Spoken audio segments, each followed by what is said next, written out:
Welcome to a full breakdown on credit card stacking for real estate investors. And here's the same day stack nobody explains right. Most videos will tell you to get a 0% card, use it for rehab, pay it off. Nobody explains what determines whether you get approved for 50 grand or 150 grand at 0% for 12 to 18 months.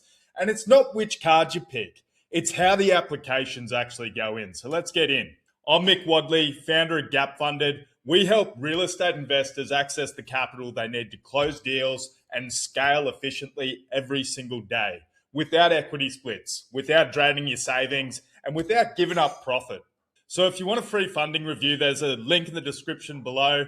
Just on a soft pull, no hard credit check. Within 2 minutes, we can look at what you're actually pre-approved for, timelines, ranges. Worst case, you walk away with a game plan. And so let's get into it here. Why same day beats sequence? So spacing applications out is what kills the stack. Each inquiry becomes visible to the next issuer and they see you actively shopping for credit like a mad chook. So the wrong way to do it would be to apply for one card, 3 days later go and apply for another. And what this does is makes those inquiries visible so that by the time you get to your second, third and fourth inquiry, you've ruined the entire stack. The right way to do it is all at the exact same time, same day, with isolated underwriting so they don't even realize you've gone for it. The correct approach: submit 4 to 5 applications in the same sitting so no issuer's inquiry is posted before the next goes in, the absence of any gap at all. So here's why location and banking relationships decide which cards. So most people apply to whichever cards have the best rewards. Instead of the cards they're actually positioned to get approved for at the highest limits and the longest 0% terms.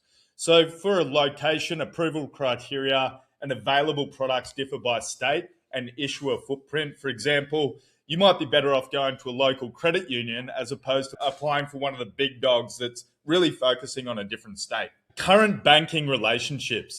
A bank you already use will often extend meaningfully higher approvals and your full profile, so your income, time in business, utilization, match to issuers offering the longest 0% window, typically 12 to 21 months.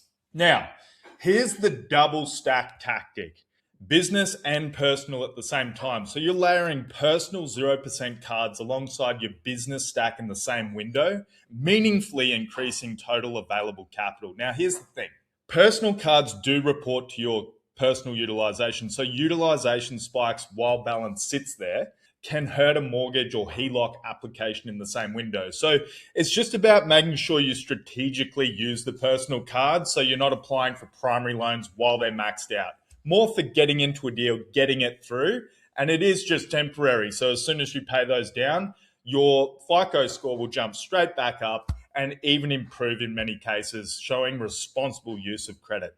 On the business cards, they don't report to your personal credit file in most cases, so it's safe to carry a balance during the deal.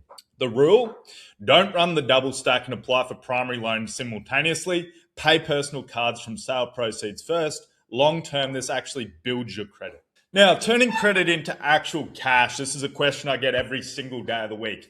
A title company or contractor doesn't take a swipe of your business card. You need the funds to move. So we got 2 programs here and they're used in different use cases. So Plastiq is charge the card, send funds as a check or ACH, bank wire, used for down payments, closing costs and contractor invoices. So if you got an invoice, pay with Plastiq as it's a lower fee. Kashu, on the other hand, is if you need to move available credit directly into your bank account as liquid cash for proof of funds or reserve requirements. So, quick recap: Plastiq when you need to pay someone else, Kashu when you need it sitting in your own account as liquid cash. So a real stack put together correctly. Scenario: 50K needed for a fix and flip, down payment gap plus rehab float to get to the first draw. First, we're going to go and identify the cards. 5 business products and 2 personal 0% products matched to your location and banking relationships. We submit all applications at once, so all 5 to 7 applications in the same sitting. No issuer sees another's inquiry. And on the personal side, we can actually do pre-approvals so that we're not unnecessarily using inquiries when you're not even going to get approved in the first place. Number 3, you go and fund the deal. So Plastiq wires the down payment and pays the contractors. Personal cards carry the balance through the project. Exit and clear the limits, so personal cards paid in full from sale proceeds before any new primary loan application. And that's a simple overview of how this works in any real estate deal, really. So the one thing that breaks this entire strategy, really, it's when you don't have an equity play. So you're looking to hold these 0% for longer than that introductory period. None of this works if balances are unpaid when the 0% period ends, or if you apply for a mortgage while your personal double stack is still maxed out. Have your exit mapped out first. Sale proceeds, refinance proceeds, or clear repayment date. A clear sense of whether a primary loan application is coming soon enough that a double stack should wait. If you're just going for the business side, then you're free and clear. Go for gold. Now, the bottom line, credit card stacking isn't about finding the best 0% card. The advantage comes from three things: the right cards all applied on the same day, submitting to the right cards for your location and relationships simultaneously, so no issuer sees another's inquiry.